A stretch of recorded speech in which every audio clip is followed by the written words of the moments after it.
Então, boa tarde a todas e todos. Então, hoje vamos continuar, né, acho que as últimas coisas que faltam nesse tópico de topologia, e em seguida, amanhã, a gente vai começar a falar de funções contínuas. Eu botei uma nova versão desse PowerPoint lá, tá, para quem se interessar, que na verdade eu detalhei um pouco mais aquela explicação no começo, sobre os conjuntos equivalentes topologicamente e não equivalentes topologicamente, beleza? Bom, mas hoje a gente vai falar desses outros conceitos, né, que tem, num certo sentido, não tem tanta centralidade quanto os conceitos de ponto interior e ponto aderente, né, porque esses estão relacionados respectivamente com os conceitos de conjunto aberto e conjunto fechado, mas também são são conceitos que têm importância, né? E em seguida vamos falar um pouco de compactos e conexos, que são os principais invariantes topológicos e que tem tudo a ver com alguns teoremas importantes sobre funções contínuas. Beleza?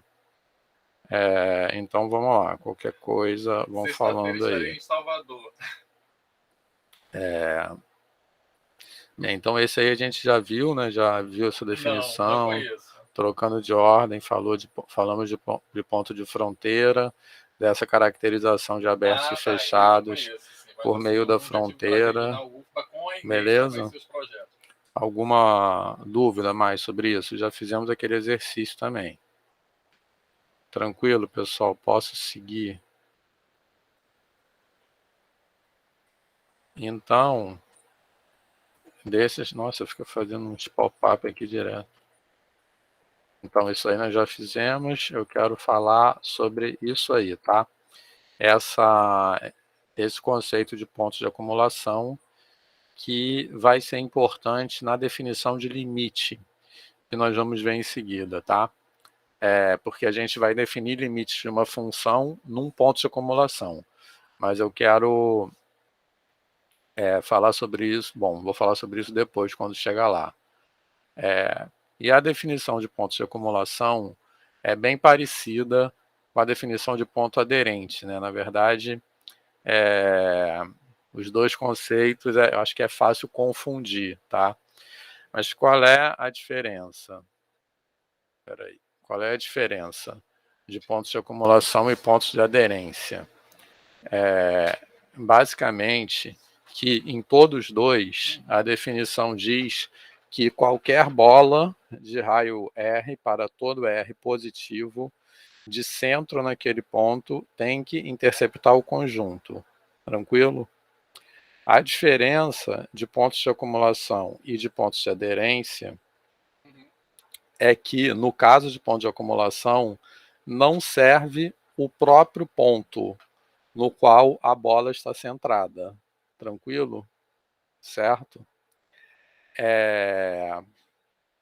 Então, isso implica que não necessariamente a gente vai fazer os exercícios em seguida, e acho que isso vai ficar mais claro. Mas isso implica que não necessariamente todo ponto pertencente ao conjunto é ponto de acumulação, tá? Como acontece com pontos de aderência, tá beleza? Certo? Por quê? Um ponto para ser ponto de aderência, eu tenho que colocar toda a bola de centro no ponto, tem que interceptar o conjunto, tá? Mas como o próprio ponto, que é o centro da bola, já pertence à bola, então, se esse ponto também pertencer ao conjunto, automaticamente ele é aderente. Por isso que o conjunto está contido no seu fecho.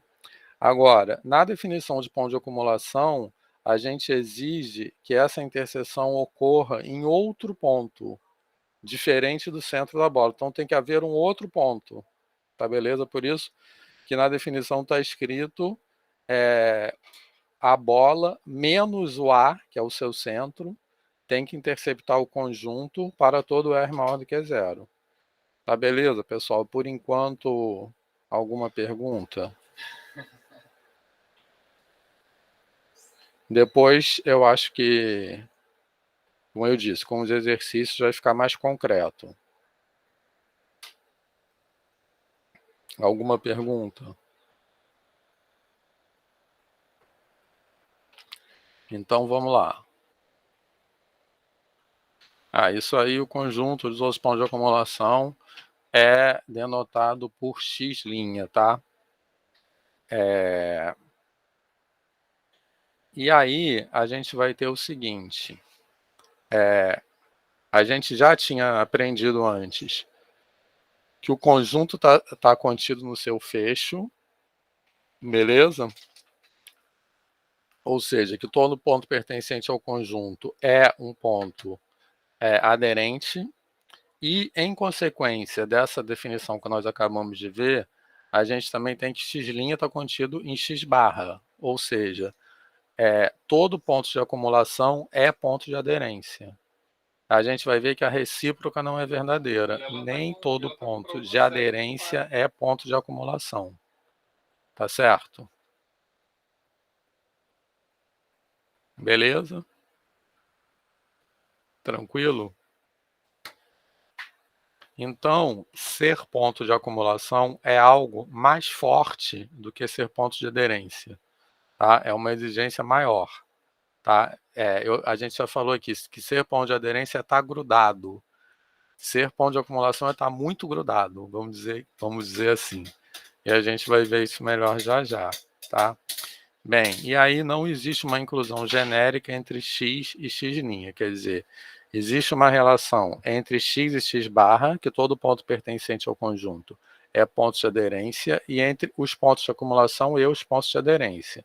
Todos os pontos de acumulação são de aderência, mas não existe entre os pontos pertencentes ao conjunto e os pontos de acumulação, tá?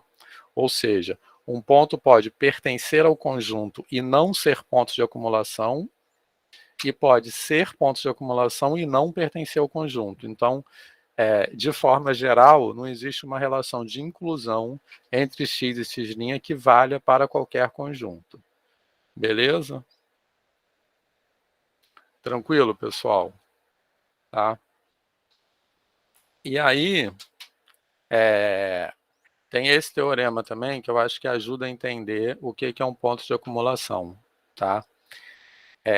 Que eu não botei a demonstração aqui, acho que ela está como exercício, a gente pode fazer se for o caso.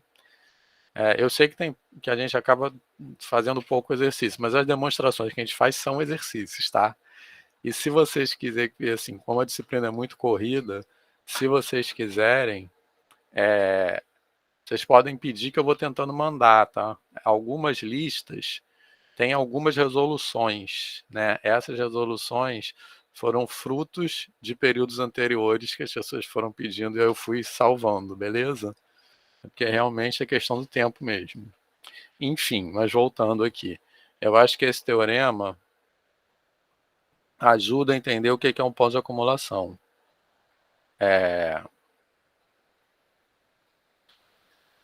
Então, o teorema diz que uma propriedade equivalente à definição de ser ponto de acumulação, C e somente C, é que toda bola de centro no ponto tem que interceptar uma quantidade infinita de elementos do conjunto. Beleza? Vê se isso é intuitivo a partir da definição. Porque a ideia é o seguinte, eu estou sempre comparando, eu vou tentar ficar comparando com pontos de aderência, porque é uma coisa que confunde mesmo, e eu quero, assim, essa comparação é para destacar as diferenças que eu estou tentando fazer. Então, olha só, no caso de pontos de aderência, o próprio ponto já serve para verificar a interseção, tá? Por isso que se ele estiver no conjunto, automaticamente ele é ponto de aderência. Porque ele mesmo está no conjunto e está em toda a bola. Beleza? Certo? No caso de ponto de acumulação, não serve. Tranquilo? Certo? Então, pensa o seguinte. vamos demonstrar, vou falar oralmente a demonstração desse teorema, assim, em linhas gerais. Eu quero que vocês digam se dá para acompanhar, tranquilo? A definição de ponto de acumulação diz que nessa interseção da bola tem que ter um segundo ponto, além do seu centro. Então, o centro não serve para verificar essa interseção. Então, você suponha que A seja um ponto de acumulação, beleza? Aí pega uma bola de raio R. Por definição, existe um outro ponto, vamos chamar de B1, por exemplo, que está na interseção do conjunto com essa bola. Tranquilo? Beleza, pessoal? E esse ponto B1 não é o próprio A, é um outro ponto. Se ele não é o ponto A, ele tem uma distância positiva até A, certo? Beleza? E aí pega um outro raio, R2, menor que essa distância de A até B1. Beleza? Certo? Como o raio é menor que essa distância, então aquele ponto B1 não pertence àquela bola. Mas aí, pela definição, existe um outro ponto B2 que está dentro dessa segunda bola. E assim por diante, certo? Ou seja, pega um centro A e pega uma bola. Aí tem um ponto lá. Tranquilo? Aí reduzo essa bola de forma a excluir aquele ponto. Vai ter um outro ponto lá. Aí reduzo mais ainda, vou fazendo isso. Tá legal? Beleza, pessoal? E aí? É mais ou menos, eu acho assim, parecido com aquele argumento de densidade, né? Assim, tem um ponto no meio, aí depois pega outro ponto no meio, assim por diante. Então, deu para... Passou. Só para ver se eu entendi certo. Esse Pode conjunto que eu falar. falei aí, que eu coloquei no chat. O ponto 1, que não está no primeiro intervalo, e o ponto 2 são aderentes. Isso. Só que o ponto 1, ele é de acumulação e o 2 não. Isso, espera aí que eu não...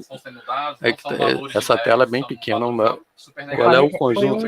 É 1, 2... É o intervalo aberto de 1, 2, tirando... Ih, tá errado. Se tirando um que eu não tinha entendido. De entendido. 0 até, por exemplo, 2. Tirando o elemento 1, união, o elemento 3, por exemplo. Isso, então tá certo. Está dizendo que o 3 é ponto de aderência, mas não é de acumulação. Foi isso, João? E o perfeito. 1, ele é de aderência e é de acumulação. Exatamente. É isso aí. Beleza? Só faltou um entre chaves também, tá, João? Tá. Mas, enfim.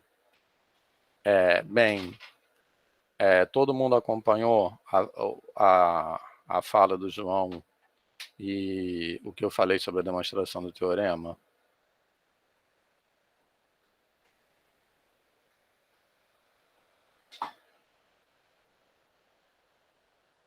Sim, pessoal, tá na boa isso?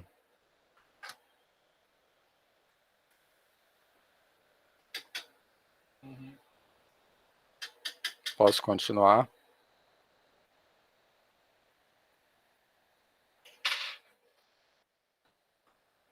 Bom, eu só não entendi não entendi muito bem o exemplo aí do João. Então, o ponto 2, certo?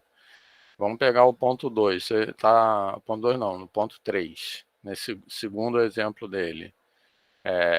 Na verdade, a gente vai fazer exercício daqui a pouco e vai ficar mais claro isso, tá? Mas olha só. Pega o ponto 3, por exemplo. O conjunto que o João colocou é um intervalo 0, 2 aberto, união 1.3, que está, tipo, vamos dizer assim, separado do conjunto. Tranquilo? Beleza? Agora, pega uma bola de centro no ponto 3 e raio meio, por exemplo. Tranquilo? Uhum. A interseção dessa bola com o conjunto é apenas o ponto 3. Sim. Isso significa, e você pode pegando qualquer bola de raio menor do que meio, isso significa que o ponto 3 é ponto de aderência, porque a interseção da bola com o conjunto é diferente de vazio. Mas esse diferente de vazio é só o próprio ponto 3. Aham, então não é Tranquilo? de acumulação. Isso, porque teria que ter um outro. Entendi. Então esses pontos isolados assim, que pertencem a um conjunto, mas são isolados, eles são aderentes, mas não são de acumulação. Entendi. Acumulação quer dizer, essa palavra quer dizer, aderente é que está colado. A acumulação é que o conjunto se acumula em volta dele mesmo.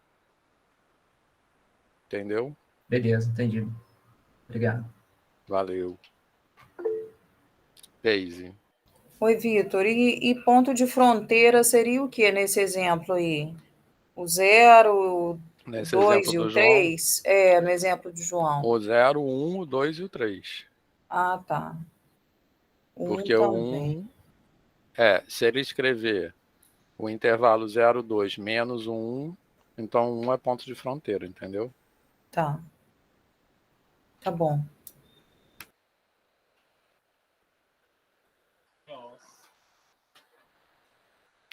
Bom, aí a definição de ponto isolado. Definição de ponto isolado Bom, eu posso continuar, né? Alguém tem mais alguma pergunta? Só também para esclarecer, pontos de acumulação vai ser um conceito mais central para a gente, tá? Porque, como eu disse, a definição de limite usa essa ideia, mas ponto isolado ajuda a entender. E a definição, eu acho que é o que o nome está dizendo mesmo, assim, certo? Então, um ponto isolado é um ponto necessariamente pertencente ao conjunto, tá? De tal maneira que existe uma bola tal que o único ponto pertencente ao conjunto é o próprio centro. Tá tranquilo?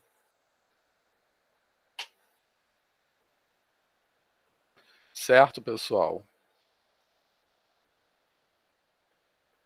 Fez sentido? Então, tipicamente é o ponto 3 no exemplo do João. Tá? Você consegue colocar uma bola em volta do ponto que não pegue nenhum outro elemento do conjunto, a não ser aquele próprio ponto.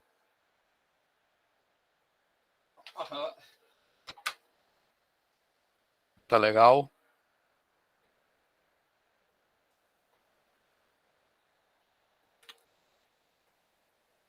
Bem, aí todo ponto isolado é aderente, mas nem todo...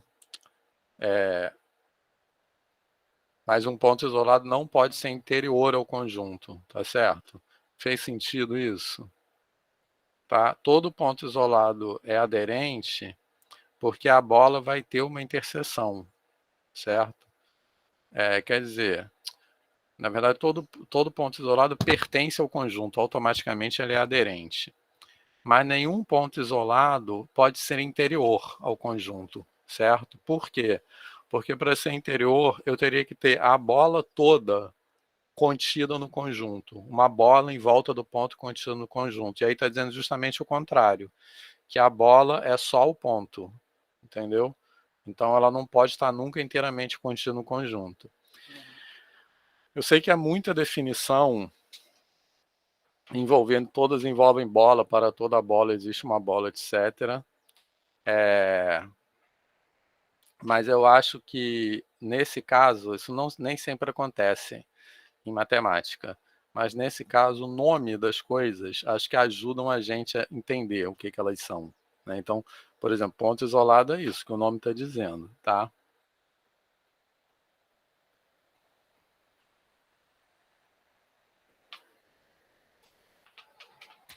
Bem, aí também um teorema que vamos deixar como exercício por enquanto, que eu acho que é mais importante fazer esse exercício aqui, tá? Então, esse exercício são aqueles mesmos conjuntos que a gente já fez no exercício anterior, Tranquilo? E eu estou colocando os fechos deles aí. Tá certo? Tá? Eu estou colocando esses fechos, já foram determinados, tá? No exercício anterior. É só para a gente comparar, porque como eu disse, o x' confunde com x barra, certo? Então é só para a gente comparar mesmo, x' com x barra.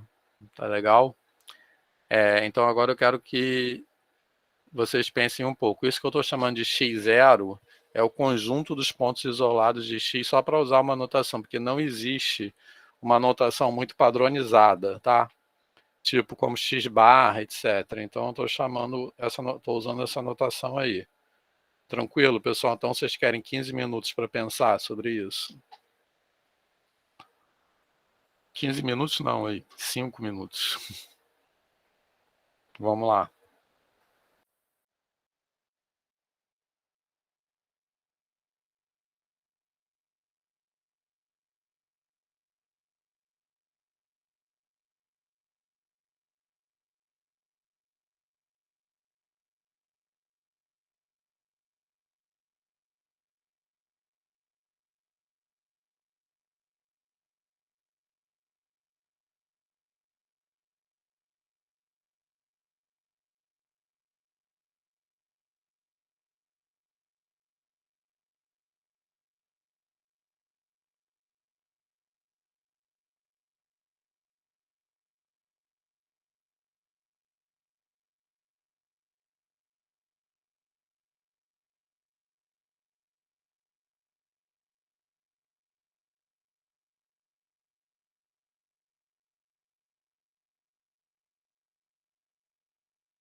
E aí, pessoal, já pode?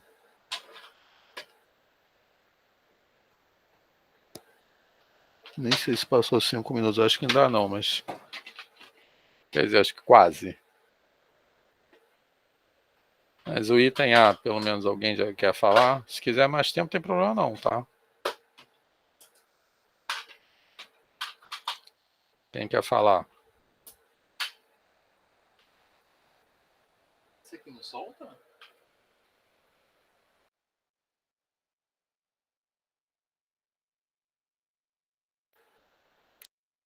Deise, pode falar. No item A, pelo que eu entendi, o conjunto X barra é o fecho, né?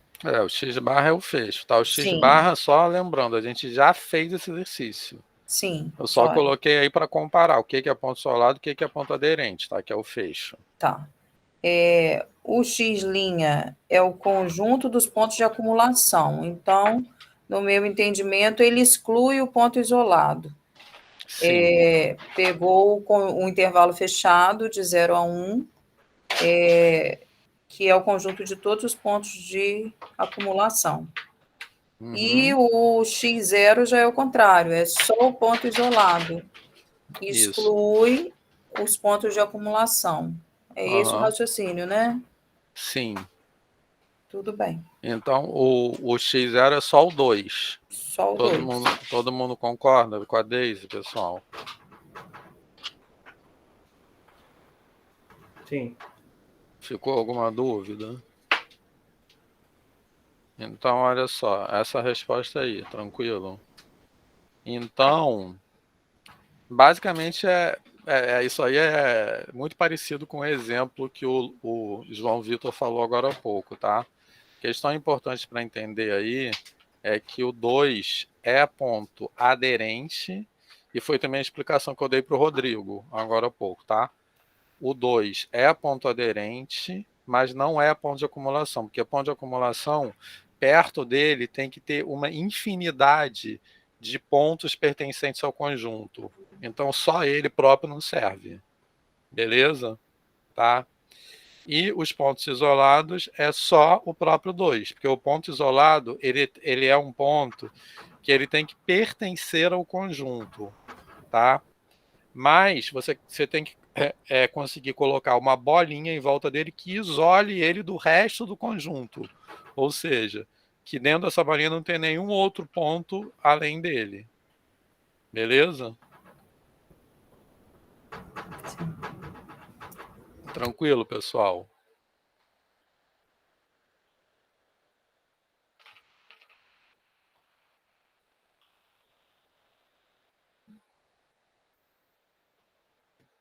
Alguma dúvida?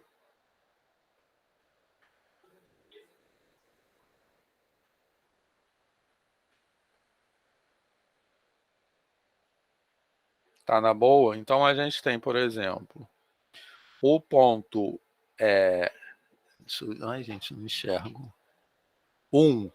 O ponto 1, ele não pertence ao conjunto e é ponto aderente e é ponto de acumulação. E o 2 pertence ao conjunto, é aderente, mas não é de acumulação. Então, só para pensar naquelas relações de inclusão, tá? Entre x e x barra, tem uma relação de inclusão genérica que vale para todo x. Então, todo ponto pertencente ao conjunto é aderente, tá? Então, x está contido em x barra.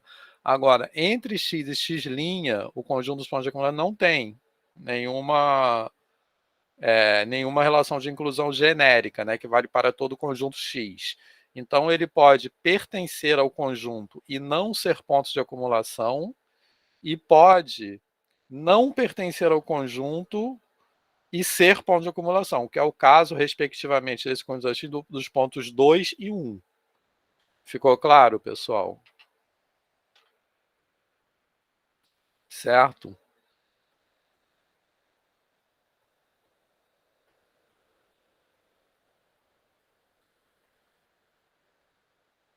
Tranquilo?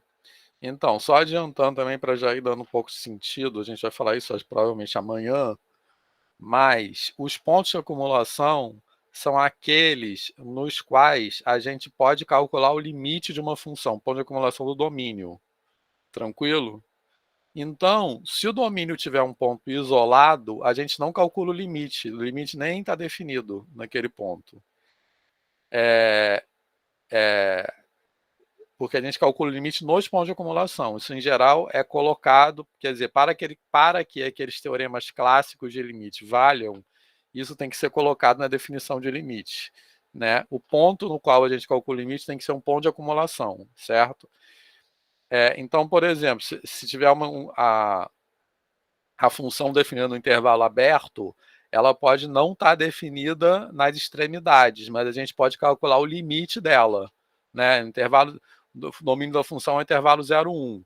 Então, ela pode não estar definida no ponto 0 no ponto 1, mas a gente pode calcular o limite dela naquele ponto.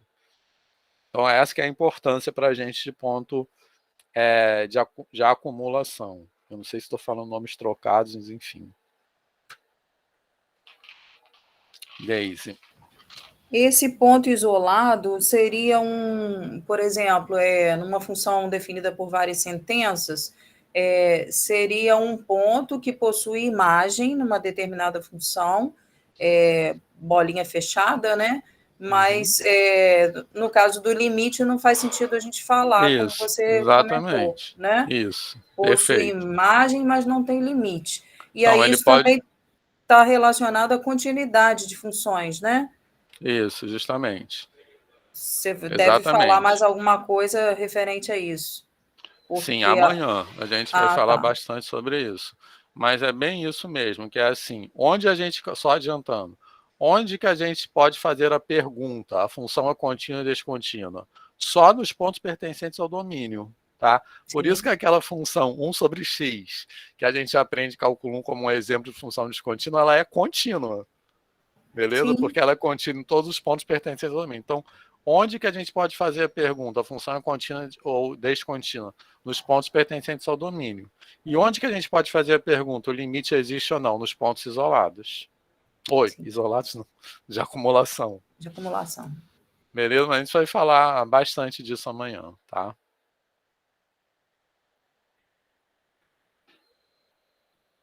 Tranquilo? Mas esse item A, alguma dúvida?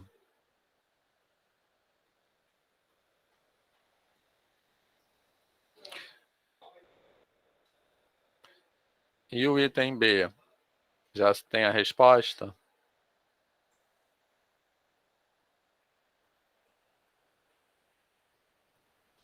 Alguém quer falar?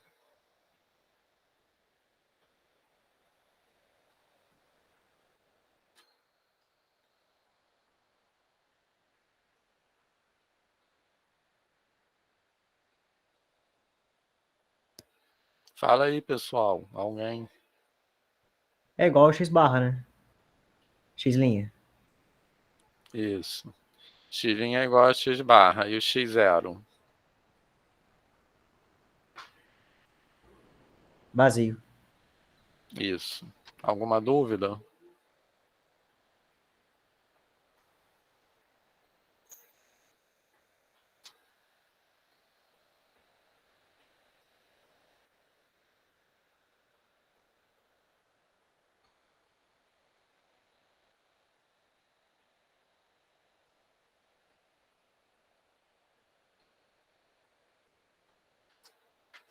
Tá na boa?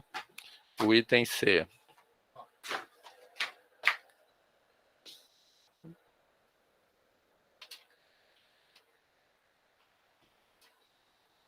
O que ele falou do laptop?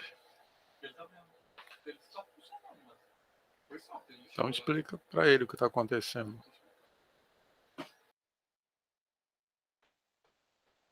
E aí, pessoal? Item C. Ô Vitor, eu estou em dúvida nesse item C. Qual que é a minha dúvida? Minha dúvida é assim. Eu acho que eu tenho duas respostas diferentes, mas eu não consigo excluir uma delas. Em combinatória sempre acontece isso comigo. Mas fala. Então,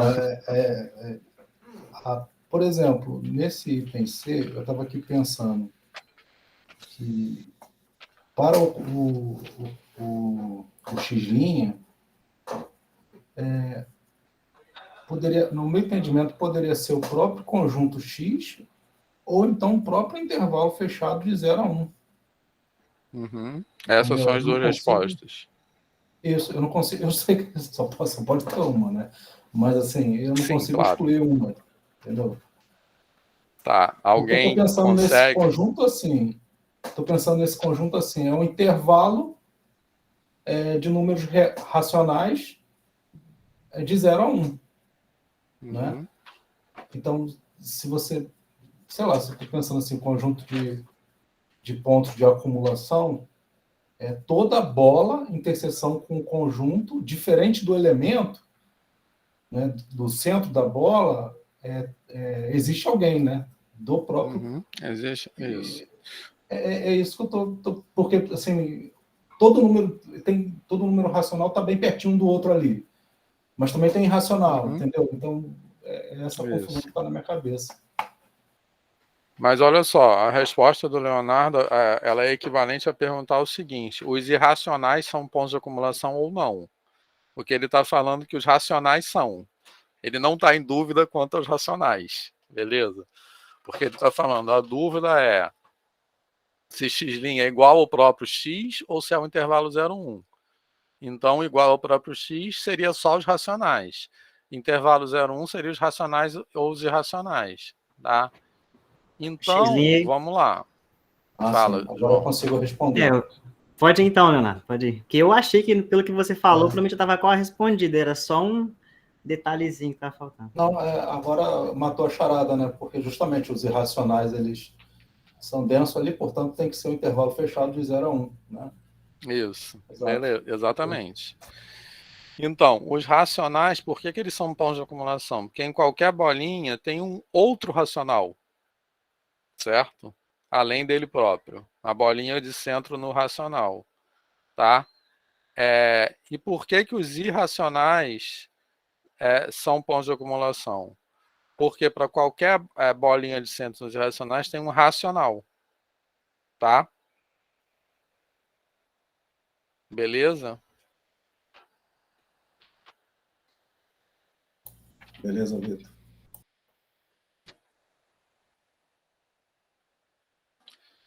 Ai, tem que ver mais, tá? Tranquilo, pessoal? Alguma dúvida nessa explicação que eu dei? Tá na boa? De boa. Tá. Podemos continuar? Então, item D e item E, vou logo dando spoiler que é igual, tá? A resposta. Mas falem aí, só o item D, por exemplo. Alguém... Vamos lá. Quais são os 0 pontos de é o X'. acumulação? 0. Isso. Concordam com o João? Tá? O único ponto de acumulação... 0, isso. O único ponto de acumulação é o 0. Porque é o único ponto que qualquer bola que eu pegar tem, vamos pensar logo segundo aquele teorema, qualquer bola que eu pegar de centro no 0 tem infinitos pontos pertencentes ao conjunto, que é a sequência convergindo para o 0. Isso é por causa da definição de convergência, por exemplo. Podemos pensar assim. Beleza? Então, o 0 é ponto de acumulação por quê? Independente, por isso que eu falei, o D igual a, independente dele pertencer ou não ao conjunto. Tá? Porque não importa se ele pertence ou não pertence, qualquer bola de centro nele vai ter infinitos números na forma 1 sobre n. Beleza, pessoal?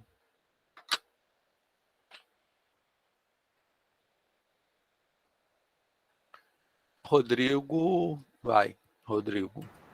Ô, Vitor, Quer dizer, acho que é Rodrigo primeiro, né? Isso, vai lá. vamos supor que pudesse ser o 0 ali, no 1 sobre n, tá? Aí seria aí seria todo o conjunto? Na verdade, eu só não posso ter mais pontos de acumulação sem o 0, porque, por exemplo, se eu pegar um ponto de acumulação, sei lá, o 2, e vai ter uma bola que pega o 0, é isso? Só por conta disso? Não, vai ter uma bola que não pega ninguém do conjunto. Entendeu? Mas calma, vamos Eu acho que ajuda a pensar se a gente responder logo quais são os pontos isolados desse conjunto. Vou voltar já. Léo, quer falar primeiro? Sim, Vitor. Porque como a gente está definindo ponto de acumulação para pensar em limite, né, de função depois, e nesse caso, por exemplo, se só tem um ponto de acumulação, que esse único ponto seria o zero, mas faz sentido falar em limite de outros pontos diferentes do zero que são no conjunto. Se você tiver uma função tendo esse conjunto como domínio, que não é muito usual, tá? Segundo a definição usual de limite, não faria sentido. Entendeu? Não faria sentido se eu estabelecesse como domínio esse conjunto. Isso. Tá? Mas cuidado porque para eu não não confundir. consigo me aproximar dele, é isso? Dos pontos? Exatamente. Mas cuidado para não confundir as coisas, porque assim, esse conjunto é um conjunto cujos elementos são os termos de uma sequência, que estão tendendo para zero. Então, no caso, quando eu falo isso, eu estou falando do limite dessa sequência, tá? Mas o que o Leonardo está falando é o seguinte: se a gente definir uma função de R em R, cujo domínio é esse conjunto, tá? Isso a gente vai voltar a falar amanhã. Então, a pergunta é: onde faz sentido calcular o limite dessa função? E eu estou afirmando que é só no zero, tá? Beleza? Entendi. Porque a gente quer ver a tendência, justamente. De fato. Tá. Entendi. Valeu. Agora vamos lá.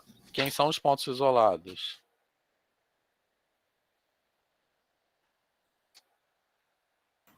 Todos os ienes. Todos os ienes. 1 sobre n. Porque se eu pegar se eu centrar num deles e eu pegar 1 sobre 2n, é vazio. Isso. Perfeito. Tá? 1 sobre... Acho que tem que ser 2n mais 1, né? Enfim, tem que ser... Ai, não sei. Tem que fazer a conta. Mas, olha só, pessoal, e Rodrigo, pegando novamente a pergunta do Rodrigo. Se você pegar um ponto que não pertence a esse conjunto, ele é isolado, com certeza, que eu consigo uma bolinha em volta dele que não intercepta o conjunto. Mas se eu pegar um elemento do conjunto 1 sobre n, por exemplo, pegar um bem assim, 1 sobre 1000, certo? Tranquilo? Quem é que está nesse conjunto 1 sobre 1000?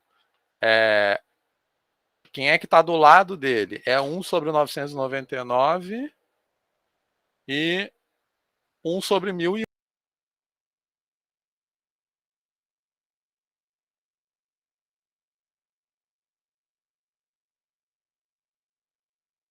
Rapidinho, pessoal.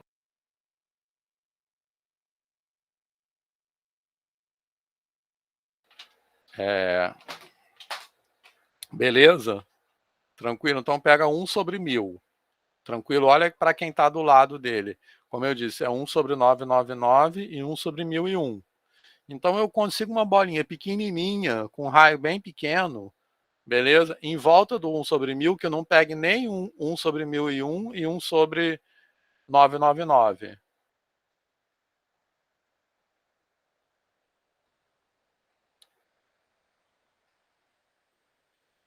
E aí, pessoal? Fez sentido?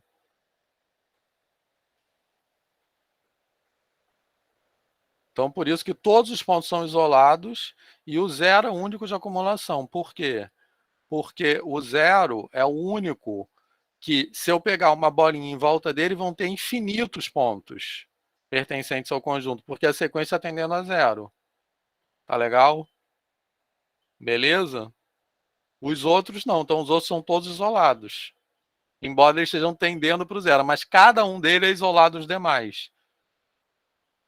Tá na boa, pessoal? E Nessa situação... desculpa. Não, só falando que o Cid fez um comentário interessante ali, né? Que é bem diferente, o X barra é bem diferente do X linha. Fala, Daisy. nessa situação em que o X é uma sequência, o ponto de acumulação sempre será o limite para o qual a sequência converge? Sim. Sim, Tá. se for uma sequência convergente, sim. Beleza? Essa pergunta desde é interessante, porque se for uma sequência convergente, o ponto de acumulação é o limite, tá? Se for uma sequência divergente, o conjunto dos pontos de acumulação são aqueles para os quais tem uma subsequência convergente. Quer dizer, não, falei errado. Isso são os pontos aderentes. Mas no caso, sim. Tá. Beleza? Deixa mais alguma pergunta sobre isso, pessoal, que agora a gente vai mudar um pouco de assunto. O Vitor, só complementando aí o que a Deise falou, se for uma sequência, você deve falar disso mais tarde, mas se for uma sequência convergente, então só terá um ponto de acumulação. Isso, não, mas calma, falei errado.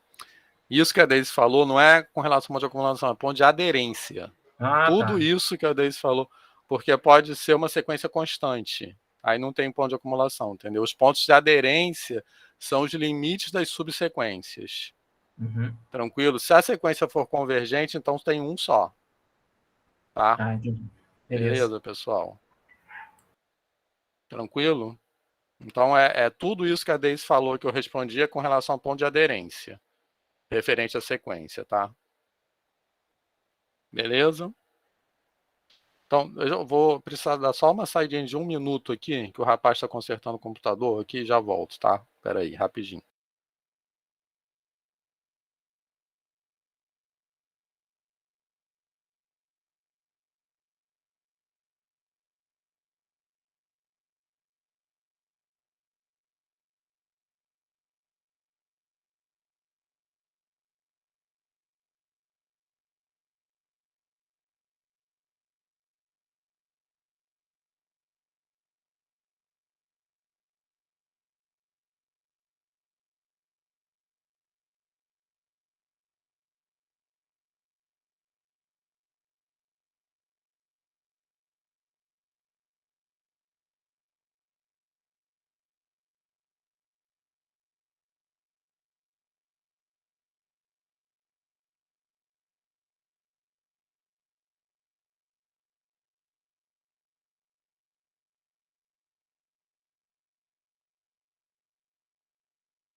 Pronto.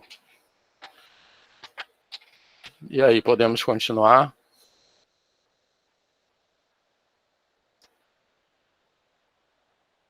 Podemos.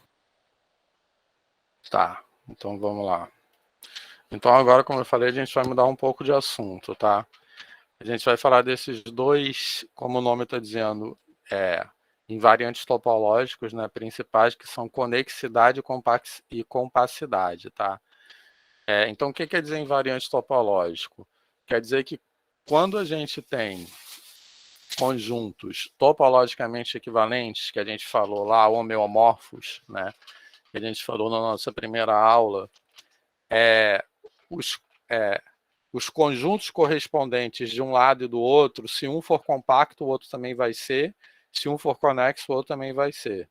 Então, são propriedades que são preservadas por continuidade, né? Por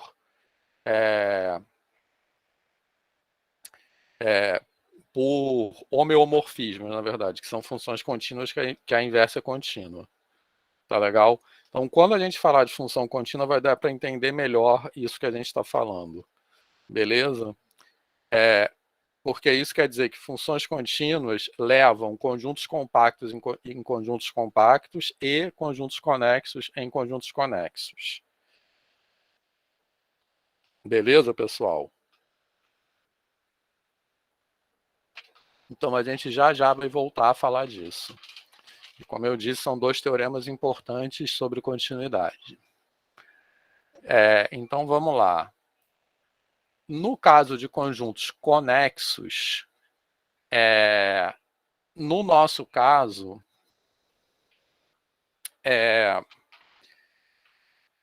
tem uma caracterização de conjunto conexo mais genérica, certo? Que vale em espaços topológicos quaisquer, que é essa aí que vocês estão vendo. Tranquilo? Então, qual é a ideia de conjunto? Quer dizer, não é essa ainda, mas vai vir em seguida. Então, qual é a ideia de conjunto conexo? Basicamente, a ideia intuitiva é que ele tem um pedaço só, tá? Então, por exemplo, a união de dois intervalos não é um conjunto conexo, porque tem um pedaço aqui e um pedaço aqui. Tá beleza?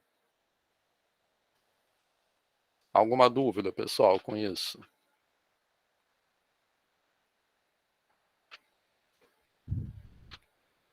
Tá certo? Tá. Então, de forma geral, em espaços métricos,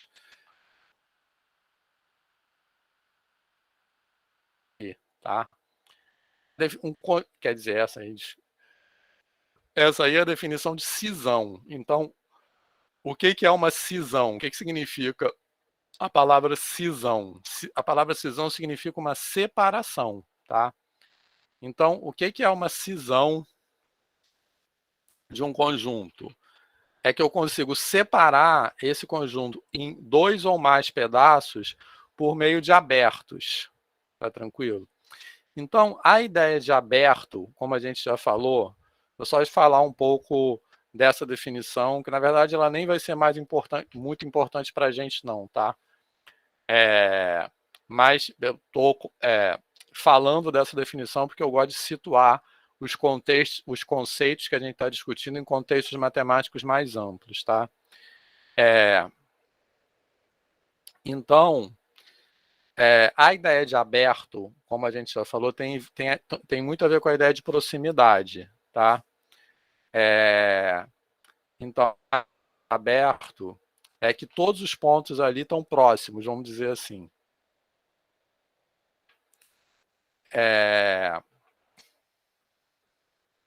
Também, se eu pensar em dois abertos disjuntos, ou seja, dois conjuntos abertos, como eu estou dizendo ali, A e B, que eu estou dizendo no I,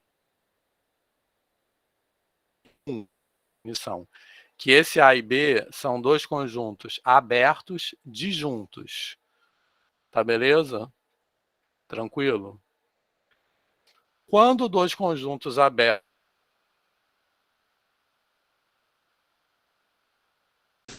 eles vão dizer assim, que eles não se tocam nem de perto, tá? Assim, informalmente. O que eu quero dizer que eles não se tocam nem de perto? Porque as fronteiras dos conjuntos estão fora do conjunto. Tá beleza?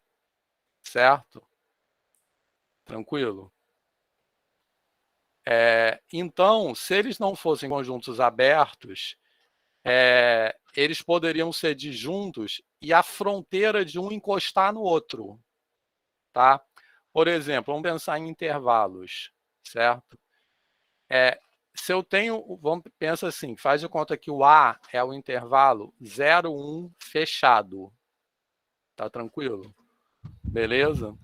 E pensa no conjunto B, o 1, 2 aberto. Tá tranquilo? Beleza? Esses dois conjuntos que eu falei, eles têm interseção vazia, concordam? 0, 1 fechado e 1, 2 aberto. Tá beleza? Certo? Entretanto, eles se encostam, porque a fronteira de um encaixa certinho no outro. Tá?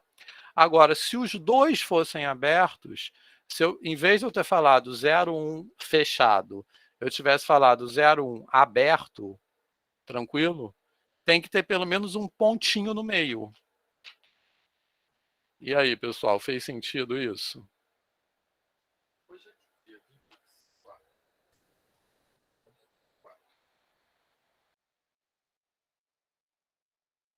Isso, que no caso é 1, a fronteira, exatamente.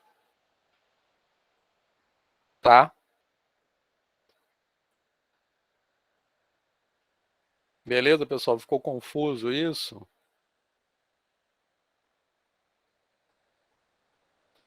Então é o seguinte, se eu tenho dois conjuntos disjuntos, a interseção deles é vazia, tá? Então pensem nesse exemplo. A igual a 0, 1 fechado, B igual a 1, 2 aberto.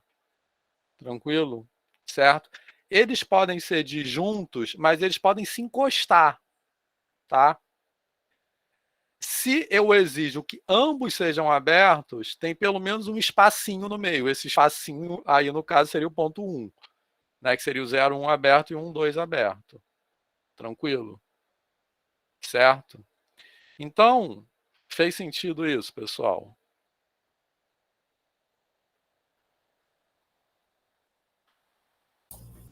Faz sim, Vitor. Mas só estou com uma dúvida Tá aqui. beleza?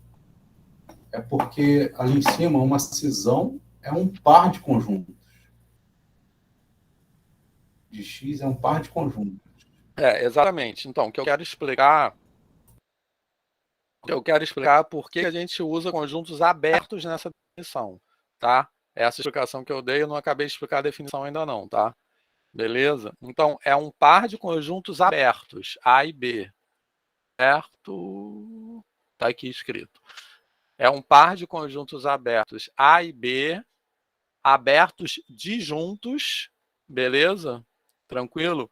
De tal maneira que acontece o quê? O conjunto X está contido na união desses dois abertos. Beleza? Certo? E tem um pedaço, então isso significa que tem um pedaço do conjunto X que está contido em A e tem um pedaço do conjunto X que está contido em B. Concorda? Mas como eu estou exigindo que eles são abertos, no meio, entre A e B, tem que ter pelo menos uma fronteira que não está incluída. Então, por isso que essa cisão separa o conjunto X em dois pedaços, porque tem um pedaço dentro de A e um pedaço dentro de B. É isso que os itens 2 e 3 dessa definição estão dizendo isso. Tranquilo? Então, por isso que é um par de abertos. Poderia ser mais de 2, mas são pelo menos 2 abertos. Tá tranquilo? Porque dentro deles pode ter outra cisão, tá? Mas são pelo menos 2 abertos, de tal forma que o conjunto X tem um pedaço em A e um pedaço em B. Certo? Então, como são 2 abertos, isso obriga a ter uma separação no conjunto X. Porque o próprio A e B estão separados. Eu estou usando a palavra separado, que é mais do que disjunto, tá? Certo? Disjunto tem interseção vazia. Separador. Não só eles têm interseção vazia, como tem uma fronteirinha entre eles, pelo menos. E aí, pessoal? Vitor, fez sentido por isso? exemplo, o conjunto união do intervalo 0, 1 aberto com intervalo 2, 3 aberto, não seria uma cisão porque tem um espaço muito grande de distância entre os dois conjuntos, de 1 a 2? É isso? Não se cortou a sua fala, Tá. Deise. Eu Fala de novo, pensei como no é? exemplo de... Não entendi. Oi, tá me ouvindo agora? Alô? Oi. Fala. Não, tá cortando muito. A minha fala vocês estão ouvindo bem? Não sei se o problema é aqui na internet ou lá na Deise. Para mim, a sua fala tá cortando, Vitor. Vez ou outra. Isso aí, de vez em quando tá cortando aqui também. Deise. Oi? Oi, consegue me ouvir? Oi? Sim. Ah, tá. Não, é porque o Fala. primeiro exemplo que eu pensei em 2 intervalos abertos, sendo 0, 1 aberto e 2, 3 aberto. Isso não caracteriza uma cisão, porque tem um intervalo, um espaço muito grande entre os 2 intervalos, é isso? Não, caracteriza sim, entendeu? Eu quero dizer que é uma cisão é que tem pelo menos um ponto entre eles. Pode ter Tá. mais. Entendeu? Entendi. Certo? Mas significa que eles não podem estar aderentes um no outro. Tem que ter pelo menos um ponto, mas pode ter muito mais. Não tem problema, Então, entendeu? nesse exemplo também, eu poderia fazer um conjunto fechado. Por exemplo, o conjunto fechado 0, 1 e o conjunto aberto 2, 3. Poderia. Sim, nesse exemplo poderia, mas a questão é que se você pega 2 abertos, você garante que em qualquer caso vai ter pelo menos uma fronteirinha entre eles. Tá, Nesse entendi. caso que a Deise falou, por acaso poderia, mas a questão é da generalidade da definição, entendeu? Tá. É porque eu pensei que, como você fixou esses conjuntos abertos, que fosse para sempre ter um par de conjuntos disjuntos, onde só um único elemento não fizesse parte, entendeu? Como 0, 1 Não, e não é 1, só um único, 2 aberto. não, No então não é mínimo um, é isso, pelo menos né? um. No mínimo Pelo um, menos. isso. Exatamente. Tá. Isso. Perfeito. Certo?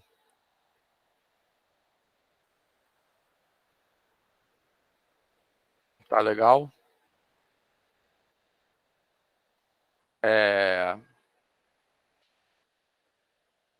Então,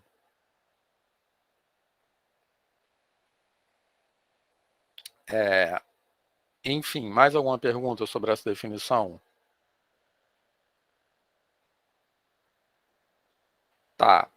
Só que, como eu falei, essa definição não vai ser muito central para a gente. Por quê? A gente está falando de análise na reta. Tá legal? Então, no nosso caso de análise na reta, a gente não precisa usar essa definição porque os conjuntos conexos da reta são muito simples, entre aspas. Só tem um tipo de conjunto conexo, tá? Que a gente conhece com um nome, que a gente usa, inclusive, na educação básica. Que nome é esse? Quais são os conjuntos que só tem um pedaço? Como a gente chama isso na reta? Fala aí, pessoal. Vocês conhecem, só não estão ligando o nome à pessoa. Segmento? Só que sim. Só que a gente usa outro nome, né, normalmente. Mas pode ser segmento. Qual é o sinônimo de segmento que a gente usa? É que segmento a gente usa mais em geometria, né? No caso, qual é o sinônimo de segmento que a gente usa quando fala de conjuntos em R? É o intervalo real, não? Intervalo, sim. Certo? Intervalo, isso aí. Então, essa aí eu já coloquei a definição. Isso aí é só a definição de conexo, né? Porque eu estava falando de definição de cisão. O conjunto conexo é que não admite uma cisão, tá certo? Então, uma cisão, uma separação. O conjunto conexo é aquele que não pode ser separado em 2 pedaços. Na reta, isso é equivalente à definição de intervalo, tá legal? Beleza? Então, os conexos da reta são os intervalos. Qualquer tipo de intervalo. Tá? Pode ser um intervalo aberto, fechado, limitado, não limitado, só um ponto, fechado dos dois lados, aberto dos dois lados, tal, certo? Tem um teorema, que eu coloquei a demonstração aí, mas eu nem vou falar dessa demonstração, porque ela não é difícil não, tá? Mas ela é bem longa, ela tem vários detalhezinhos, tem que ficar jogando com epsilon e tal, que mostra que na reta, um conjunto é conexo sem somente ser um intervalo. Tranquilo? Então, para a gente aqui, daqui para frente, a gente pode trabalhar com essa definição de intervalo, que é muito mais simples que a definição de conexo. Tá? Beleza? Então, qual é a definição de intervalo? Um conjunto é um intervalo se acontece a seguinte coisa. Quando eu pego dois elementos A e B pertencentes a esse conjunto e pego um terceiro ponto C que está entre A e B, então obrigatoriamente esse ponto C tem que pertencer ao conjunto também. Tá tranquilo? Beleza? Tá? Então, o que é a definição de intervalo? Se eu tenho dois pontos pertencentes ao intervalo, todos que estão entre eles também pertencem ao intervalo. Tá legal, pessoal? Certo? Então, em R, isso é equivalente à definição de conexo por meio de cisões. Tá? Só que essa definição de intervalo, ela só faz sentido no caso particular da reta. Tá legal? Em outros espaços métricos, por exemplo, os conjuntos conexos podem ser bem mais complicados. Tá tranquilo? Certo? Isso. Na verdade, teorema do valor intermediário, João. Teorema do valor médio é aquele de derivada, tá? Isso, esse mesmo. Exatamente isso. Isso. Exatamente, justamente. Então, isso aí vai se relacionar daqui a pouco com o teorema do valor intermediário. Beleza? Certo, pessoal? Então, isso tudo foi só para situar. A gente, na prática, vai usar essa definição, tá? Conexo, para a gente, é sinônimo de intervalo, tá? Beleza? Agora, mesmo se eu passar para R2, os conjuntos conexos de R2 podem ser bem mais complicados. Conjunto conexo de R2 pode ser uma curva, pode ser um quadrado, pode ser uma região, tranquilo? Pode ser uma esfera com um buraco no meio. Tá legal, pessoal? Vitor, naquele Certo? exercício que a gente acabou de fazer, os itens A, B e C que tratam de intervalos são todos conexos. E Não, o D porque e eles o... têm um outro Não. ponto separado. Ah, porque tem o ponto Não, isolado. ali nenhum é conexo. Isso, Tá, exatamente. tá. E o outro você está excluindo um ponto no meio. Então, ali nenhum é conexo. Tá. Beleza, pessoal?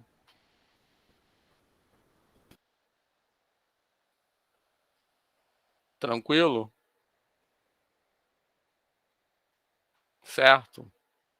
Mais alguma pergunta sobre isso aí?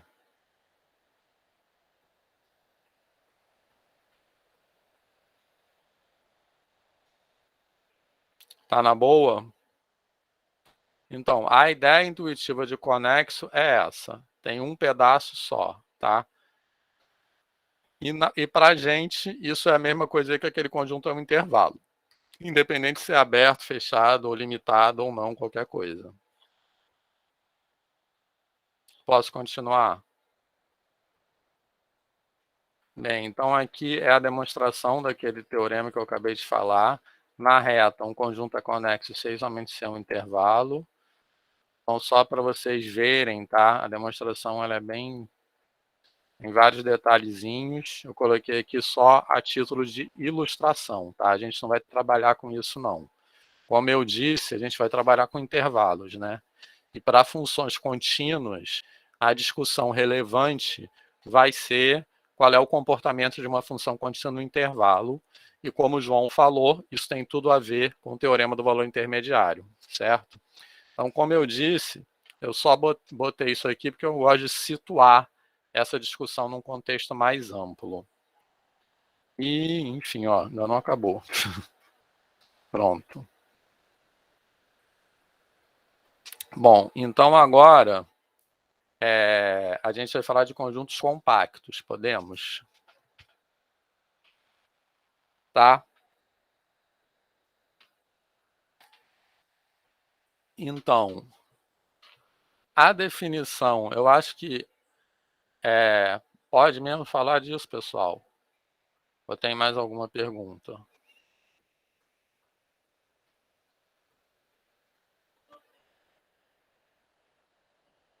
Beleza? Bom, a definição de conjunto compacto, eu acho que ela é talvez menos intuitiva do que conjunto conexo, mas eu vou tentar dar um sentido a essa definição, tá? Um conjunto compacto, como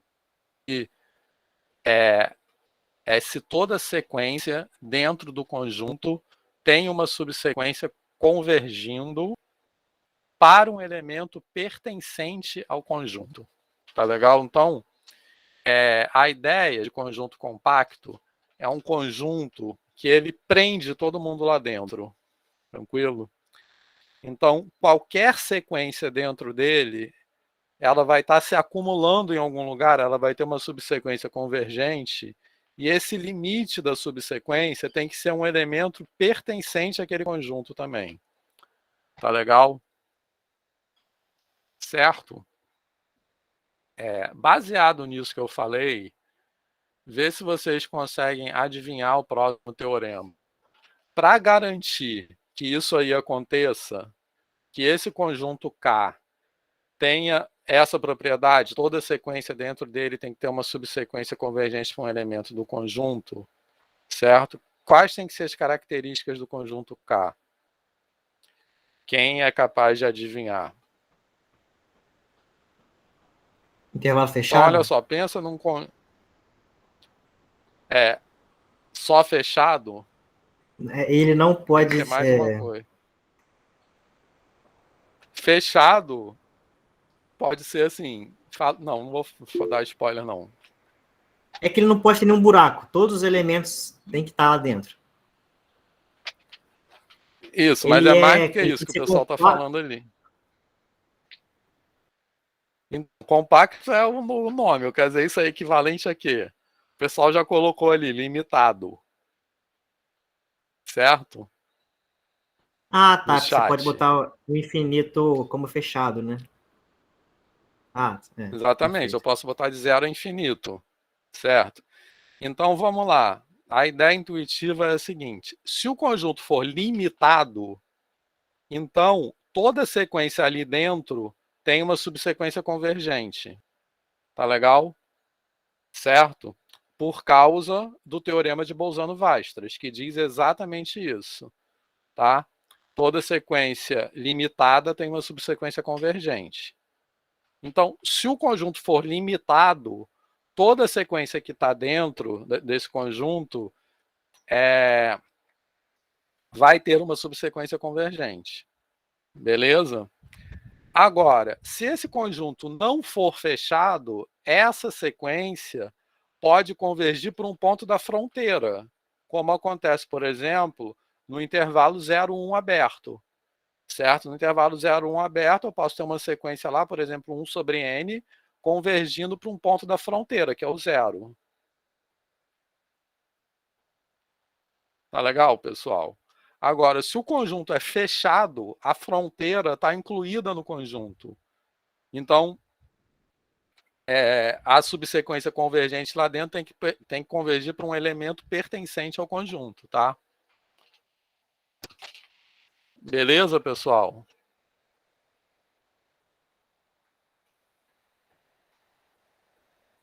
Fez sentido isso? Então, Se ele não for limitado, eu posso ter uma sequência lá dentro que não tenha nenhuma subsequência convergente. Certo? Por exemplo, pega um intervalo de 0 a infinito. Eu posso ter uma sequência lá tendendo a infinito que não tem nenhuma subsequência convergente. Então eu tenho que limitar. Quando eu limito, eu forço todas as sequências a ter uma subsequência convergente. Tá beleza, pessoal? Certo? Só que além de limitar, eu tenho que fechar também, tá? Porque aí eu forço essas subsequências que forem convergentes a terem um limite dentro do próprio conjunto.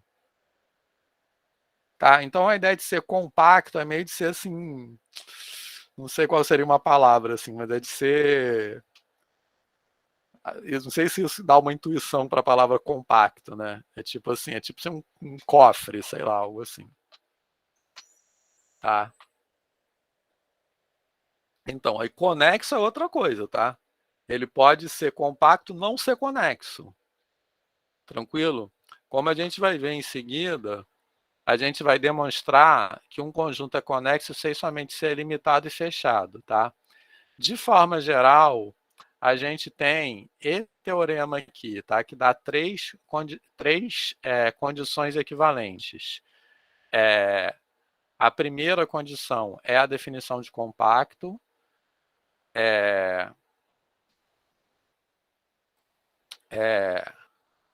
A segunda condição é essa aqui. Todo conjunto infinito dentro dele tem um ponto de acumulação. A terceira condição é uma condição por coberturas, tá? Que a gente, essa condição, toda cobertura por meio de abertos tem uma cobertura finita. A demonstração dessa terceira condição também é bem mais longa. A gente não vai falar dessa terceira condição, né, que vocês já devem talvez ter ouvido falar. Toda cobertura por meio de abertos tem uma subcobertura finita. Porque, na verdade, nessa disciplina a gente não vai usar essa definição. Quem for fazer análise 2, a gente não vai usar essa definição, não. A gente não vai usar essa equivalência. Quem fizer análise 2, se tiver análise 2, pode ser que a gente use, certo? Pode ser que a gente use, não, a gente vai usar. Mas aí a gente vai voltar a isso. Enfim. O que a gente vai ver aqui é a relação com ser limitado e fechado, tá? Então, isso que eu estou falando aqui é em qualquer espaço métrico. Em qualquer espaço métrico, todo conjunto compacto é limitado e fechado, certo? Em R, que é o que nos interessa aqui, vale a volta disso, tá? Todo conjunto limitado e fechado é compacto, beleza? Então, a propriedade que a gente vai usar aqui sobre compactos é que em R, um conjunto é compacto sem somente ser limitado e fechado. Tá certo? Beleza? E essa ideia, eu acho que pelo que vocês falaram, é intuitiva. Agora, ele pode não ser conexo, entendeu? Porque, por exemplo, o conjunto, se eu pegar assim, ó, então o teorema que a gente vai demonstrar em seguida é o seguinte, que um conjunto é compacto sem somente ser limitado e fechado, tá certo?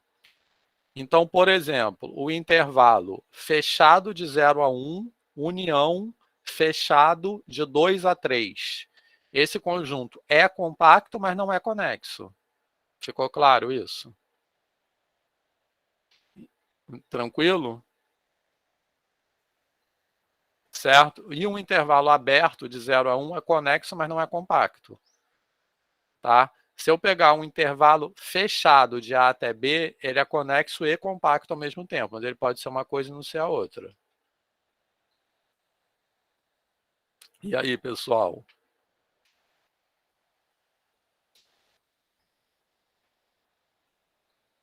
Tá confuso ou tá na boa?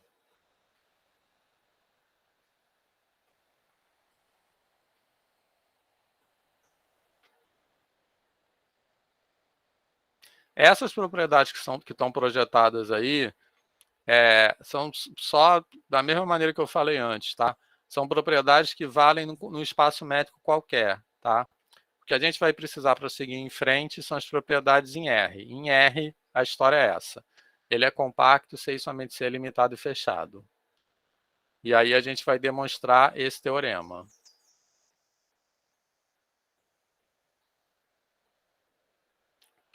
Tranquilo, pessoal? Posso continuar?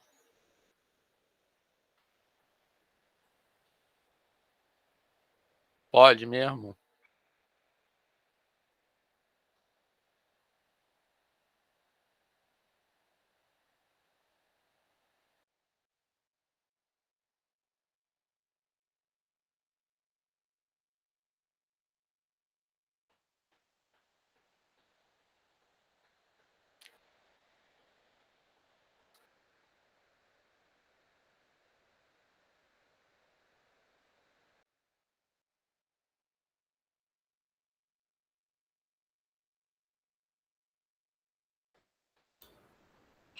Alô, tá me ouvindo?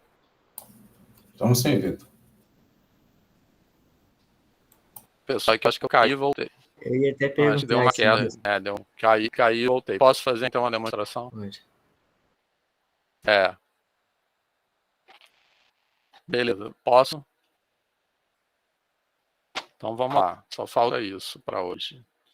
Então esse teorema aí é chamado de Heine, Borel, Lebesgue, né, assim, esses nomes que eu não... Então a gente vai fazer separadamente a definição da ida e da volta, certo? Então vou mostrar que todo conjunto, um conjunto é compacto sem somente ser limitado e fechado. Então, primeiro, a hipótese, se K é compacto, tá certo? Então, por definição, a gente, quer dizer, a definição de compacto, que é a nossa hipótese, é que toda sequência dentro do conjunto tem uma subsequência convergente para um elemento do conjunto, tá? E a gente quer mostrar como tese que ele é limitado e fechado. Então, suponhamos que ele não seja limitado, tá? Repara que a tese é que ele é limitado e fechado. Suponhamos que ele não seja limitado. Digamos superiormente, porque se for inferiormente será análogo. Então, se ele não for limitado, para cada número natural que eu pegar, vai existir um elemento xn pertencente a K, que é maior do que aquele n. Tá legal? Porque ele não é limitado. Tranquilo? Tá? Então, na verdade, eu poderia dizer assim, que para qualquer número real, existe um elemento do conjunto maior do que aquele número, tá? Porque para dizer que ele não é limitado superiormente, é a mesma coisa que dizer que ele não tem cota superior, certo? Se ele fosse limitado superiormente, existiria uma cota tal que todos os elementos de K são menores do que aquela cota. Beleza? Se eu estou dizendo que ele não é limitado, é porque não tem cota. Tá? Então, todo número real que eu pegar, existe um elemento pertencente ao conjunto maior do que aquele número. Tá na boa isso, pessoal? Certo? Então, isso que eu estou escrevendo aí, para n pertencente a n, poderia ser para um número real qualquer. Por que eu estou pegando para n pertencente a n? Porque o meu interesse é construir uma sequência. Certo? Beleza? Por que o meu interesse é construir uma sequência? Porque essa sequência aí vai tender a infinito. Se ela tende a infinito, não pode ter nenhuma subsequência convergente. Tá na boa?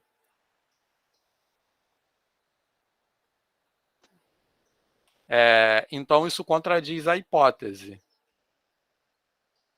Tá? Quer dizer, não pode ter nenhuma subsequência convergente. Tá? Porque a hipótese é que toda sequência dentro desse conjunto tem uma subsequência convergente e que, além disso, converge para um elemento do conjunto. Tá?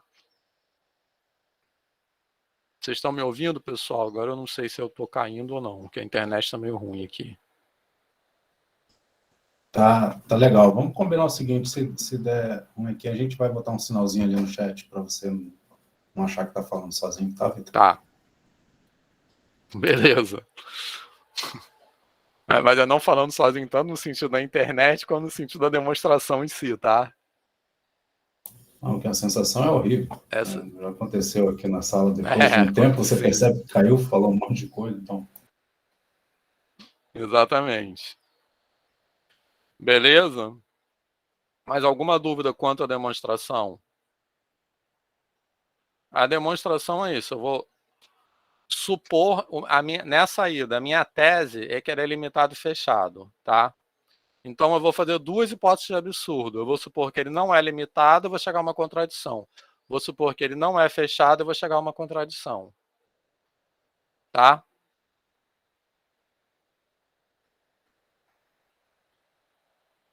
Essa segunda linha é exatamente a definição de convergência infinito. Certo, Cid? Isso mesmo.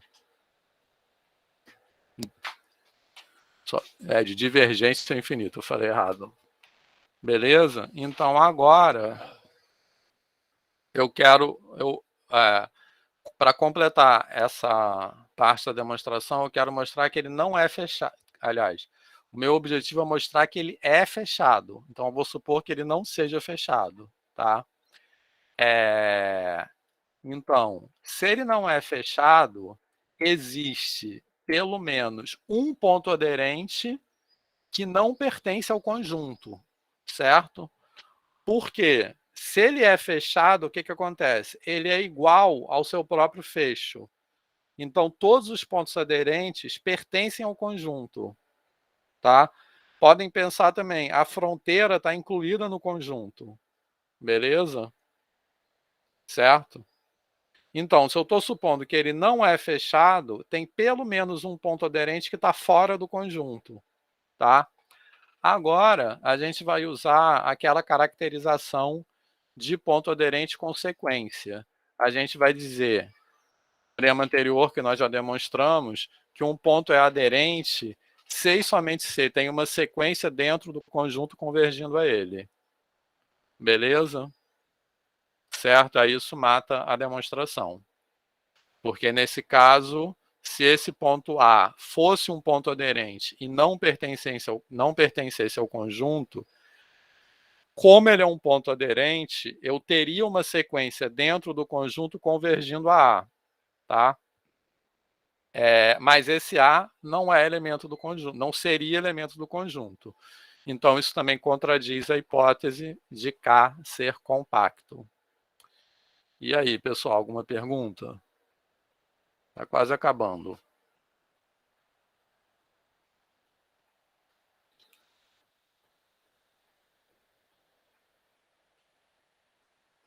Beleza, posso continuar?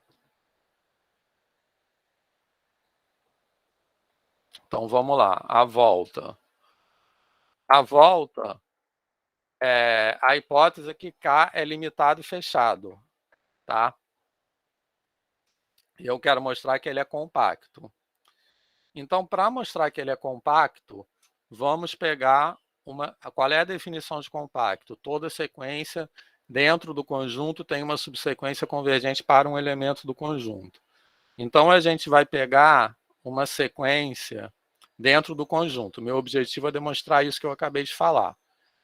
Então, como K é limitado pelo teorema de Bolzano-Weierstrass, Xn tem uma subsequência convergente, que eu estou chamando de XNK.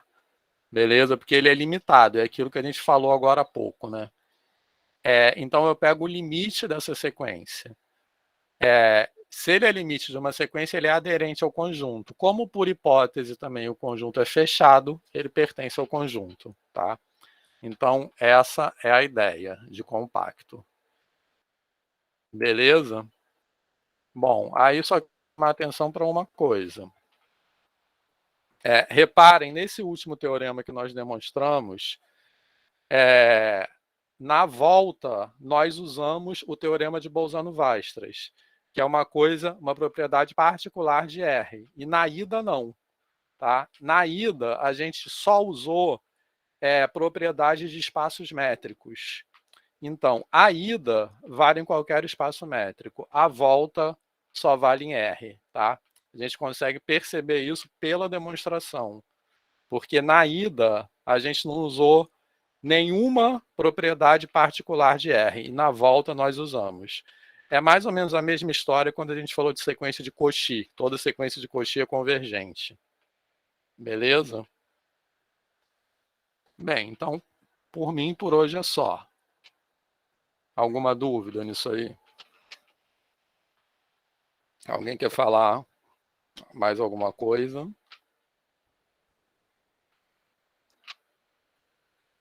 Então, beleza, podemos ficar por aqui. Fala. Só para Pode falar. finalizar, eu coloquei lá no mural o aviso da oficina, que seria na quarta-feira, que foi o dia mais votado, para 2h30, tá? E aí eu só precisava ver com você se é possível, como que você quer que seja gravado esse momento. Pode ser por uma conta. Pode usar a conta do Laprame. Depois eu te dou a senha. Beleza? Tá ok. Mas qualquer coisa, eu acho que a gente ainda consegue gravar pelo nosso institucional também, mas pode ser qualquer gravação, então. Né? Tranquilo, vocês que sabem. Depois a gente... Sim, com certeza. Depois a gente combina. Valeu, então, pessoal. Então, valeu, pessoal. Até amanhã. Amanhã a gente vai falar, então, de funções contínuas, limite e continuidade, tá? Valeu, até amanhã. Tchauzinho, pessoal. Obrigada, tchau.